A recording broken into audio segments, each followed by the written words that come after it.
கர்த்தருக்கு ஸ்தோத்திரம். இன்றைய வல்லமையின் விதை சங்கீதம் 39:13. நான் இனி இராமற் போகும் முன்னே தேறுதல் அடையும்படி என்னிடத்தில் பொறுமையாயிரும். நாம் மரிக்கும் முன்பே அவருக்குள்ளாக நான் தேறி வளரும்படி அவர் நம்மிடத்துல பொறுமையா இருக்கணும்.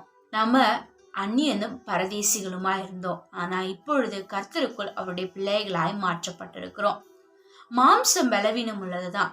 அதனாலதான் நம்ம அநேக தவறுகளை செய்து விடுகிறோம். ஆனா ஒவ்வொரு நாளும் நம்முடைய தவறுகளை நாம் அறிக்கையிட்டு அதை நாம் விட்டு விடும் பொழுது அவர் நம்மிடத்துல பொறுமையா இருந்து நாம் அவருக்குள்ளாக வளரும்படியாக அவர் நமக்கு கிருபை செய்வார். அநேக நேரங்கள்ல நாம் அவரை நெருங்கி இருக்காம அவரை விட்டு பின்வாங்கி போகிறோம். அது நிமித்தமாக நமக்கும் கர்த்தருக்கும் இடையே இருக்கிறதான உறவு பிளவுபடுகிறது.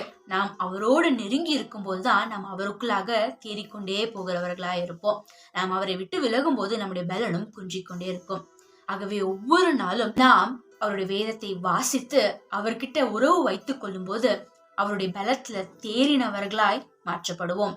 கர்த்தர் நம்மிடத்துல பொறுமையா இருக்கணும்னா நாம் அவரோடு சேர்ந்து இணைந்து இருக்கும் பொழுது அவர் நமக்கு பலனை கொடுத்து நம்மை சந்தோஷப்படுத்துவார். அவரும் நம்ம சந்தோஷமா இருப்பார். ஜெபிப்போம். எங்களிடத்தில் பொறுமையா இருக்கிற தேவனே, இவ்வளவு நாட்களும் நாங்க எங்களை அசட்டை செய்து உம்மில் தேரும்படியாக பிரயாசப்படாம இருந்தோம்னா இன்றைக்கு எங்களுடைய கரங்களுக்கு நேரம் ஒப்பு கொடுக்கிறோம்ப்பா. ஒவ்வொரு நாளும் வேதத்தை வாசித்து உம்மோடு உறவாட நீங்க உதவி செய்யுங்க தகப்பனே. அப்பொழுது நாங்கள் உண்மையில் தேறினவர்களாய் மாறி உம்மிடத்திலிருந்து பொறுமையை நாங்க பெற்றுக்கொள்ளுவோம்ப்பா. இயேசுவின் நாமத்தில் பிதாவே, ஆமென். கர்த்தர் உங்களை தேடுதல் அடையும்படி செய்வாராக. வல்லமையில் வளரு, வல்லமையாயிரு. God bless you.